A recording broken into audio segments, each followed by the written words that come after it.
तो पांचों एमएलए जो एमआईएम के अख्तर उल ईमान साहब के साथ जो हैं, हर दिन कोई ना कोई माइनॉरिटी का इशू, दलित का इशू, सीमांचल का इशू, अलीगढ़ मुस्लिम यूनिवर्सिटी का इशू, पूर्णिया में हाईकोर्ट बेंच का इशू, नदी कटान का इशू, स्वास्थ्य का इशू, शिक्षा का इशू, मदरसा का इशू, हर मुद्दा उठा रहे हैं। आप देख रहे हैं, आपने देखा प्रवासी मजदूर पे सबसे ज्यादा अख्तर उल ईमान साहब बोले, आपने देखा जब नदी कटान के मामले में तौसीफ साहब बोले, आपने देखा कि जब मदरसा की बहाली नहीं हो रही थी तो सरवर साहब ने बोला, चाहे आपका जोकी, अररिया, नरपतगंज हो, कहीं भी हो, तो गुलाम सरवर साहब ने बोला, देखिए फिर स्वास्थ्य मंत्री ने अटेंशन दिया। उसके बाद आपने देखा कि बीएड कॉलेज का मामला, अंचल का मामला, ब्लॉक का मामला में मुर्शीद भाई बोले। लोग एमआईएम पे तनकीद करते हैं, अच्छी बात है, आप हमें भी तनकीद कीजिए, हमें भी सही रास्ता दिखाइए, लेकिन आप ही बतलाइए, बिहार विधान परिषद में माइनॉरिटी का बजट का चर्चा था, यानी मुसलमानों के बजट पे चर्चा था। बजट तो ऊंट के मुंह में जीरा है, जमा खान साहब मंत्री हैं, इतना नीतीश कुमार के सामने कितना आपको बजट दिलाएंगे आपको पता है। आबादी के हिसाब से जाके तेलंगाना में देखिए, 3000 करोड़ का बजट अकबर ओवैसी साहब दिलाते हैं।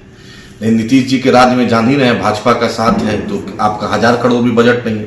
लेकिन उससे खास आप जो बार बार महागठबंधन का जो आप लोग राग अलापते हैं, तो आज विधान परिषद में पता कर लीजिए, राजद का, कांग्रेस का कोई एमएलसी नहीं था, कोई बोलने वाला नहीं था। न सिद्दीकी साहब थे जो रमजान में टोपी लगा के रहते हैं, घर में अभी तरावी कर रहे हैं, लेकिन आपके बजट पे जिसके लिए तनख्वाह मिलता है, जिसके लिए विधानसभा जब चलता है तो अलग से तनख्वाह मिलता है, तो विधान परिषद में न सिद्दीकी साहब बोले, न फारूक साहब बोले, न जो आप एक ठो जो है तेजस्वी जी के ताबीज बाबा जो कारी शोएब साहब हैं, वो भी नहीं बोले, समझे।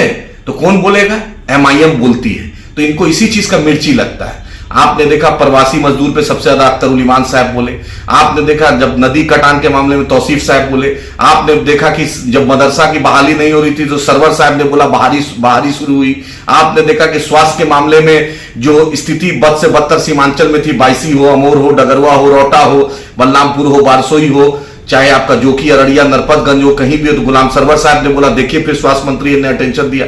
उसके बाद आपने देखा कि बीएड कॉलेज का मामला, अंचल का मामला, ब्लॉक का मामला में मुर्शीद भाई बोले।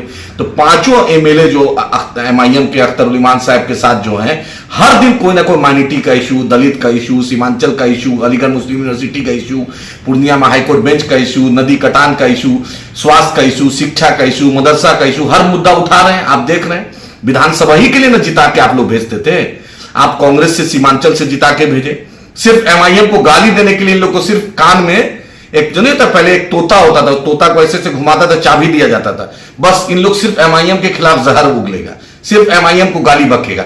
लेकिन आज की घटना मैं बतला रहा हूं, आपका विधान परिषद जिसको एमएलसी साहब लोग कहते हैं, तो कोई एमएलसी साहब माइनॉरिटी के बजट पर नहीं बोले कि इतना कम मुसलमानों को, माइनॉरिटी को बिहार में बजट क्या है। और हम अगर आवाज उठाते हैं तो आप हम लोग को गाली देते हैं। गाली खूब दीजिए, लेकिन सवाल कीजिए, चाहे वक्त के हुक्मरान जावेद साहब किशनगंज एमपी, उनसे भी सवाल कीजिए, तारिक अनवर साहब से भी कीजिए, जितने एमएलसी साहब उससे कीजिए, हमसे भी कीजिए। और देखा आपने एक बेहतरीन चीज, जब से मैं तारिक साहब से सवाल कर रहा हूं, तारिक साहब को बलरामपुर बारसोई बहुत याद आ रहा है, जावेद साहब को अलीगढ़ मुस्लिम यूनिवर्सिटी याद आता है।